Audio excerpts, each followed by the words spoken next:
하나님께서는 때로 충격적인 사건을 통해 우리를 일깨우시는 일을 합니다. 하나님은 우리를 무조건 사랑하시지만 무분별하게 사랑하시지는 않습니다. 우리를 있는 그대로 받아들여 주시지만 있는 그대로 내버려 두시지는 않습니다.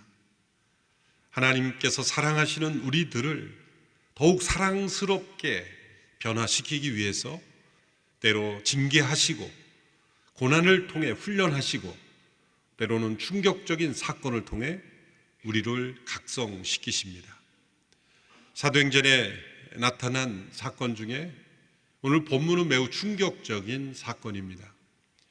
그것은 아나니아와 삽비라라고 하는 부부가 하나님 앞에 드리는 이 헌금의 과정을 통해 죽임을 당한 사건이기 때문입니다.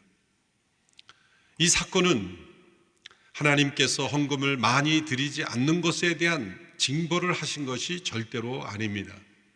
결코 잘못 적용되어서는 안 되는 것입니다.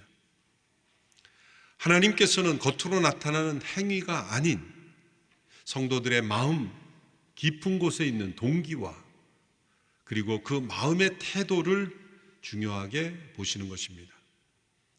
하나님께서 가인과 아벨의 제사를 받으실 때 아벨의 제사는 받으시고 가인의 제사는 받지 않으신 것은 제물의 종류의 문제가 아니라 제사를 드리는 그 마음의 태도에 더 큰 중요한 문제가 있었기 때문입니다.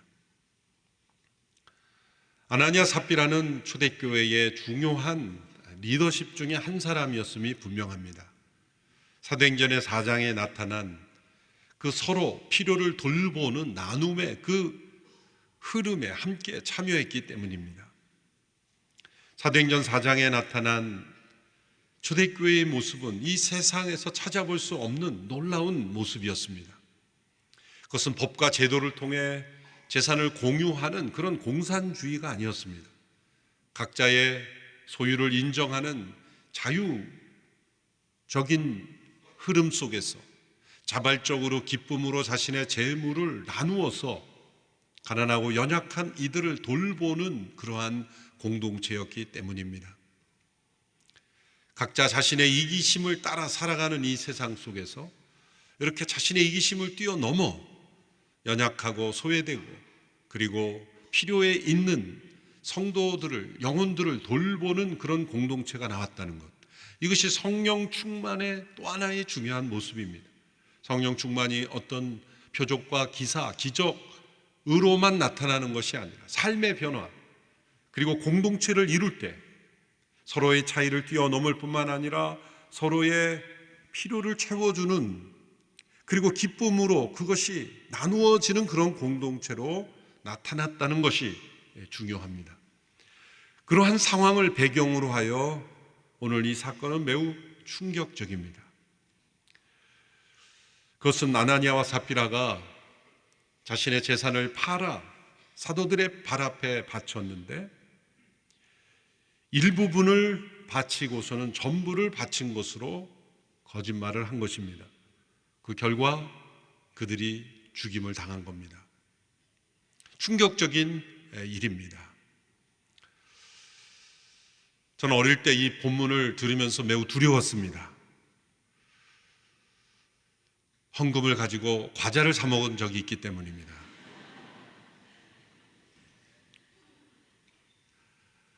하나님께서 때로 교회 안에 충격적인 사건을 통해 우리를 일깨우실 때가 있습니다. 그때의 공통점은 뭐냐면 하나님께서 새롭게 시작하시는 어떤 역사의 중요한 시점에 하나님께서 더 엄격하게 다루시는 때가 있어요. 예를 들면 구약의 율법을 모세를 통해 제정해 주시고 그 율법을 집행하기 시작할 때 모세의 두 아들 나답과 아비후가 다른 불을 가지고 분향함으로 죽임당했어요. 실수일 수도 있고 착오일 수도 있는데 다른 불을 가지고 분향했다. 그것은 하나님의 정하신 율법이 지금 제정되어 실행되는 중요한 순간에 그것을 무시하지 않도록 하기 위한 하나님의 엄격한 다루심이죠. 다윗 왕국 시대의 블레셋에서 법궤를 다시 되찾아 와서 왕국을 다시 세우는 그 시점에, 법궤를 다시 찾아오는 시점에 웃사라는 사람이 그 운반을 맡았죠. 수레에 그 법궤를 실어서 운반하는데 비포장 도로이니 수레가 덜컹거렸겠죠. 법궤가 수레에서 떨어질 상황에 몸을 던져서 그 법궤를 손으로 붙잡았습니다. 그때 웃사가 죽었습니다. 아니, 자신의 몸을 던져 법궤를 보호하려고 했는데 왜 죽어야 하는가? 이해되지 않는 것 같습니다. 그러나 하나님은 법궤는 수레로 끄는 것이 아니라 제사장들이 어깨에 메어야 하는 그 하나님이 정하신 질서를 그 시점에 매우 중하게 다루심으로써 다시 일깨우시는 일을 행하시는 겁니다. 가나안 정복의 역사에서 여호수아가 그 백성을 이끌고 가나안을 정복할 때, 여리고를 정복한 이후에 아간이라는 사람이 전리품을 도적질했을 때 그 사람만이 아니라 그 종족을 함께 하나님께서 진멸하시는, 그 엄하게 다루시는 그 과정은 지금 역사의 중요한 시점에 하나님께서 그 백성을 더 엄하게 다루신다는 것을 보여줍니다. 그러므로 이 사건은 하나님께서 우리가 이 시대에 드리는 헌금을 제대로 하지 않으면 하나님은 우리를 이렇게 강하게 벌하시는 하나님이라는 것을 알려주시는 하나님, 그런 뜻이 아니라 일반화할 수 있는 사건은 아닌 거죠. 만약 하나님이 일반적으로 우리를 다루신다면 아마 전국교회에서 헌금 시간에 돌아가시는 분들이 많을 겁니다. 일반적인 원리로 이런 사건을 주신 것은 아니에요. 매우 특별한 사건이에요. 사도행전 2장에 오순절 성령 임하셨을 때 바람처럼 불처럼 임하는 그 현상이 언제나 있어야 하는 것은 아닌 것처럼, 하나님께서 모든 사람을 이렇게 똑같이 다루신다는 것을 보여주는 것이 아니라 그걸 통해 주시는 우리에게 그 이면에 있는 교훈이 매우 중요한 것입니다. 어떤 면에서 보면 너무 심한 것이 아닌가라는 생각이 들 수 있습니다. 그래도 아무것도 바치지 않은 사람보단 더 나은 사람 아닌가. 아무것도 바치지 않은 사람도 있는데 그래도 자기 재산을 팔아서 이렇게 헌신하려고 했지만 그 안에 좀 죄가 있었다는, 마음에 숨은 죄가 있었다는 것. 그렇다고 해서 하나님이 이렇게 데려가실 필요는 없지 않을까, 그런 생각을 할 수가 있습니다. 그러나 앞서 말씀드린 대로 하나님의 역사에서 매우 중요한 시점에 그 백성을 더욱 정결케 하시려고 엄하게 다루시는 겁니다. 사도행전 4장에 나타난 이 공동체는 얼마나 성령 충만한 공동체였습니까? 우리 옷이 다 더러워지면 조금 더 더러워지는 것이 그렇게 중요하지 않아요. 그런데 이제 중요한 행사에, 예를 들면 결혼 예식에 신부가 드레스를 입고 이제 깨끗한 드레스인데 거기에 뭐 흠이 하나 묻어봐요.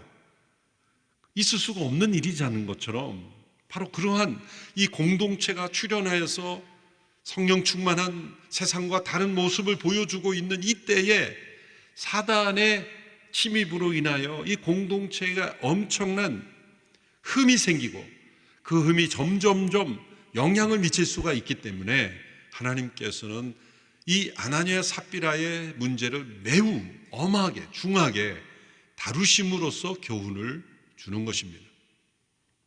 아나니아 삽비라는 왜 이러한 일을 행했을까? 우리가 좀 더 면밀히 살펴볼 필요가 있습니다. 오늘 본문 1절 2절의 말씀을 우리 함께 보겠습니다. 시작. 아나니아라는 사람은 그의 아내 삽비라와 함께 제사를 받았습니다. 그는 그 돈의 일부를 떼어 자기 것으로 숨겨두고는 나머지를 사도들의 발 앞에 가져와 바쳤습니다. 그의 아내도 이 사실을 다 알고 있었습니다.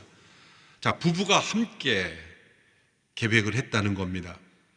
그것은 재산을 팔아서 바치되 일부만을 바치고 전부라고 거짓말을 한 것입니다. 영분별의 은사를 가지고 받았던 베드로가 그것을 파악하고 그들을 지적합니다. 3절, 4절 같이 읽습니다. 시작. 그러자 베드로가 말했습니다. 아나니아야, 어떻게 내가 사단에게 마음을 빼앗겨 성령을 속이고 땅값으로 받은 돈의 일부를 내 것으로 몰래 숨겨 놓았느냐? 그 땅은 팔기 전에도 내 소유였고 또 팔고 난 뒤에도 내 마음대로 처분할 수 있지 않았느냐? 그런데 왜 이런 일을 마음에 품었느냐? 너는 사람을 속인 것이 아니라 하나님을 속인 것이다. 베드로의 책망의 내용은 두 가지입니다. 첫째로, 누가 너희들에게 강요했느냐? 아무도 강요한 적이 없다. 심지어 하나님도 강요하지 않으신다. 하나님은 당신들의 물질을 필요한 분이 아닙니다. 우리는 모든 재산을 공유하는 공동체가 아니다. 각자 자신의 재산을 가지고 살아갔고 자유롭게 살아가네. 자발적으로 기쁜 마음으로 특별한 헌신이 있다면 그것을 함께 나누는 공동체인데, 그러므로 어느 누구의 강요가 아닌 사람에게 보이려고 하는 것이 되어서는 안 되는 이 일이, 당신들이 지금 사람에게 보이려고 한 것이다. 지금 베드로는 전부를 바치지 않았다고 책망하는 것이 아닙니다. 적게 바쳤다고 책망하는 것이 아닙니다. 아무것도 바치지 않았어도 하나님은 당신을 사랑하시며 당신은 하나님과의 관계 속에, 공동체 속에 여전히 중요한 공동체 일원일 수 있다. 아무것도 바치지 차라리 않았더라면 그들은 그렇게 되지 않았을 겁니다. 그런데 그들은 바치려 했고, 바치려 하되 부분을 바치고 전부를 바쳤다는 거짓말을 한 것입니다. 그러니까 전부를 바치지 않았다고 책망하는 것이 아니라 일부를 바치었으면서 전부를 바쳤다는 거짓말을 한 것이 문제인 겁니다.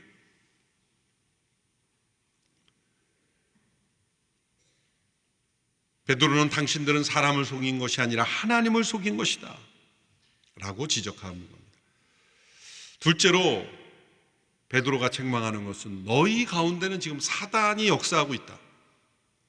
너희들이 거짓을 계획했을 때 사단이 너희들을 주관하고 있다. 우리가 사단의 통로가 되는 것은 전적인 사단의 책임이 아닙니다. 사단의 역사도 있지만 사단에게 문을 열어준 우리의 자신의 책임도 있는 겁니다. 그래서 아나니아에게 책망하죠. 왜 이런 일을 마음에 품었느냐? 사단이 좋아하는 먹잇감을 마음에 품으면 사단은 우리를 공격하고 우리를 통해서 악을 행하는 것입니다. 하나님께서 이들을 엄하게 다루신 이유가 바로 여기에 있습니다. 초대교회는 지금 핍박의 위협 앞에 처해 있습니다. 대제사장과 사두개인들이 예수 그리스도의 부활을 증거하지 못하도록 협박하고 있습니다. 그리고 이 핍박은 점점 심해질 것입니다. 로마 시대에 이르면 로마 제국 차원에서 엄청난 핍박이 주어집니다. 그렇지만 그 핍박이 교회를 무너뜨리지 못했습니다. 핍박이 강해질수록 교회는 더 성령 충만해졌습니다. 그럼 문제는 내부적인 위기, 거짓과 부정, 이러한 내부적인 위기는 외부의 위협보다 더 위험한 것입니다. 하나님께서는 이 내부의 위기가 시작되는 이 시점에서 이들의 문제를 차단하기를 원하셨던 겁니다. 그리고 사단이 더 이상 깊이 개입하지 못하도록 하기를 원하셨다는 것입니다. 아나니아가 이들의 문제를 드러냈을 때, 베드로가 이 아나니아의 문제를 드러냈을 때 그 순간 아나니아가 죽었습니다. 3시간 후에 삽비라가 왔습니다. 남편이 어떻게 된지 베드로가 말하지 않고 똑같이 질문합니다. 땅을 반값이 이것이 뿐이냐? 내게 말하다. 그녀도 말했습니다. 네, 이뿐입니다. 똑같이 거짓말을 했습니다. 왜 남편의 일을 얘기하지 않고 질문했을까요? 삽비라에게 기회를 준 것입니다. 삽비라도 남편과 똑같은 거짓말을 했고 남편이 간 길을 갔습니다. 자, 우리는 이렇게 한번 정리해 봐야 합니다. 왜 이 부부는 강요된 것도 아닌 일을 스스로 자발적으로 드린다고 하면서 왜 거짓으로 전부를 냈다는 그런 거짓말을 하면서 이런 일을 당해야만 하는가? 이들은 왜 이랬을까라는 겁니다. 그것은 앞서 사도행전 4장에 나오는 이 전체 공동체의 분위기와 특별히 바나바라고 하는 사람의 헌신과 대조되고 있는 겁니다. 지난주 살펴본 사도행전 4장의 후반부에는 바나바의 헌신이 나옵니다. 그의 이름은 원래 요셉이었지만 바나바라는 위로의 아들이라는 이름이 붙여질 정도로 사람들에게 위로가 되는 사람이었습니다. 물질적으로나 영적으로 위로가 되는 그 사람, 그래서 바나바를 존경했고 그는 공동체에 영향력 있는 사람이 되었습니다. 바로 그 사건 직후에 이 아나니아 삽비라의 사건이 나옵니다. 사도행전을 기록한 누가는 이 바나바와 아나니아 삽비라를 대조하고 있는 것입니다. 성경의 장절 구분을 저에게 다시 한번 하라고 한다면 이 5장 11절까지를 4장으로 붙여서 바나바와 아나니아 삽비라를 대조하도록 장을 편성했다면 더 부각이 되었을 겁니다. 아나니아 삽비라의 내적인 동기는 바나바가 이제 헌신을 통해, 순수한 헌신을 통해 또 위로의 통로가 되면서 사람들에게 존경받고 칭찬받았을 겁니다. 그때 아나니아 삽비라는 비교하기 시작했습니다. 바나바가 더 인정받고 존경받으면서 그 영적인 욕심이 지나침으로, 질투가 생김으로 아나니아 삽비라는 우리가 가만히 있어서는 안 되겠다. 그 마음이 순수하게, 우리도 순수하게 바나바를 본받아서 저렇게 우리도 순수하게 헌신해야 된다라고 했다면 문제가 없었을 텐데, 겉으로는 바나바를 따라 행동함으로써 성도들에게 존경받기를 원했지만 속으로는 그럴 마음이 없었던 게 문제죠. 그럼 그럴 마음이 없었다면 그런 마음의 수준대로, 믿음의 분량대로만 했으면 됐을 것을, 속은 믿음이 전혀 없고 그렇게 순수한 마음이 없으면서 겉으로 순수한 것처럼 포장하려고 하니 일부를 드리고 전부를 바쳤다고 거짓말을 한 것입니다. 결국 그 뿌리는 비교의식이며 경쟁의식이며 그리고 위선이며 거짓인 것입니다.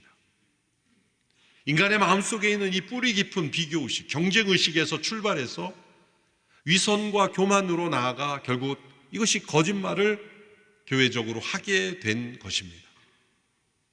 하나님은 이 모든 마음을 꿰뚫어 보셨고 그래서 아나니아 삽비라를 데려가신 것입니다. 시편 139편 1절과 3절, 1절에 3절의 말씀을 우리 함께 읽어보겠습니다. 시작. 오 여호와여, 주께서 나를 살펴보셨으니 나를 아실 것입니다. 내가 앉고 서는 것을 아시고 멀리에서도 내 생각을 아십니다. 주께서는 내가 길을 다니는 것과 내가 눕는 것을 아시니 내가 하는 모든 일을 샅샅이 알고 계십니다. 모든 것을 아시되 우리의 행위만이 아니라 우리의 내면까지 다 아시는 그 하나님 앞에서 아나니아 삽비라는 그 문제가 드러난 것입니다. 그래서 하나님은 그 아나니아 삽비라를 데려가신 겁니다. 하나님께서 이렇게 충격적인 사건을 통해 어떤 교훈을 주기를 원하셨을까요? 첫째로 교회가 하나님을 더욱 두려워하며 사단의 역사에 대하여 경각심을 가지도록 하신 것입니다.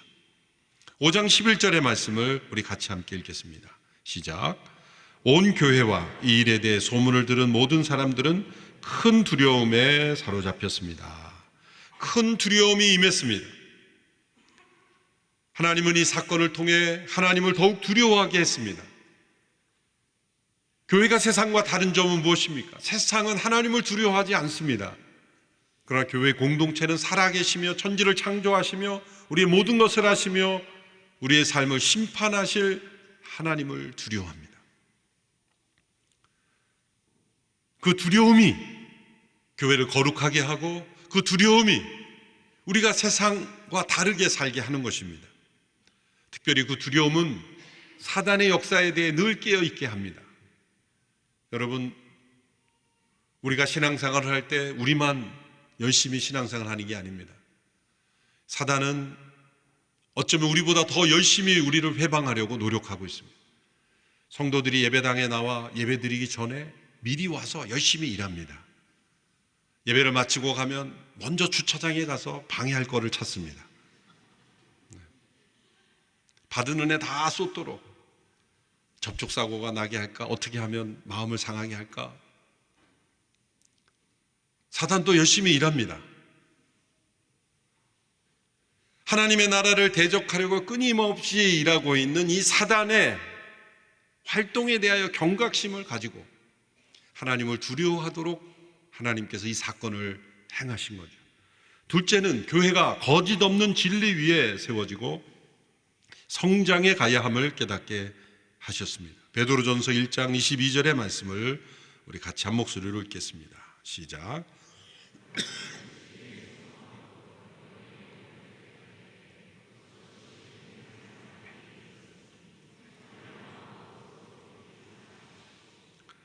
서로 깊이 사랑하라라는 말씀을 반복하면서 그 앞에 거짓 없이 진리에 순종함으로 청결한 마음으로 강조했습니다. 우리의 사랑이 더 풍성해지지 않는 까닭은 거짓이 숨어 있을 때입니다. 하나님은 죄인은 용납하셔도 죄인은 용납하지 않으십니다. 거짓을 미워하시는 진리이신 하나님 앞에서 우리가 거짓을 제거한 만큼 더 사랑은 풍성해집니다. 오늘 사회를 보면 사랑이 홍수이죠. 모든 영역에 사랑이라는 주제가 포함되지 않은 영역이 없습니다. 그런데 사람들이 가장 목말라하는 것은 사랑입니다. 그것은 홍수가 나면 곳곳에 물이 넘쳐나지만 홍수 때 가장 절실히 필요한 것은 먹을 수 있는 깨끗한 물이듯이 이 사랑의 홍수 속에 사람들에게 가장 필요한 것은 거짓 없는 청결한 사랑인 것입니다. 교회 공동체가 바로 그 거짓 없는 사랑으로 세워지기를 하나님은 원하신 것입니다. 셋째로 하나님께서는 아나니아와 삽비라에게 또 다른 형태의 사랑과 은혜를 베푸신 겁니다. 이들에 대한 하나님의 처분이 가혹하게 보일지 모르지만 다른 의미에서 이들을 사랑해 주신 겁니다. 그것은 그들이 이 세상에서 더 심각하게 사단의 종로로 타지 않도록 먼저 데려가신 것입니다.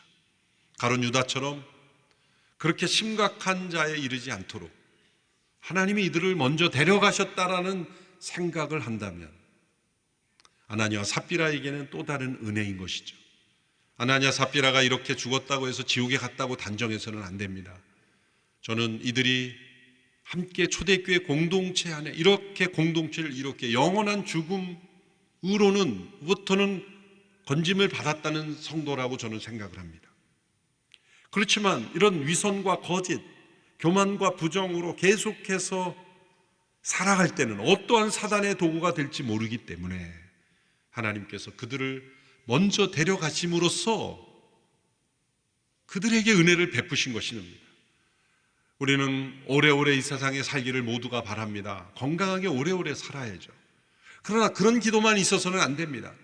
우리 한편으로는 이런 기도도 드릴 수 있어요. 하나님, 제가 사단의 종노릇하며 이렇게 하나님을 대적하는 그런 죄악 가운데 만일 살게 된다면 하나님 저를 빨리 데려가 주십시오. 이 땅 가운데 사단의 종노릇하며 오래 장수하는 것보다는 빨리 하나님이 데려가시는 것이 더 은혜인 것이죠. 아나니아 삽비라에게 또 다른 차원에서 부어진 은혜입니다. 교회 공동체 안에 들어온 이 비교의식, 경쟁의식, 위선과 거짓, 허영,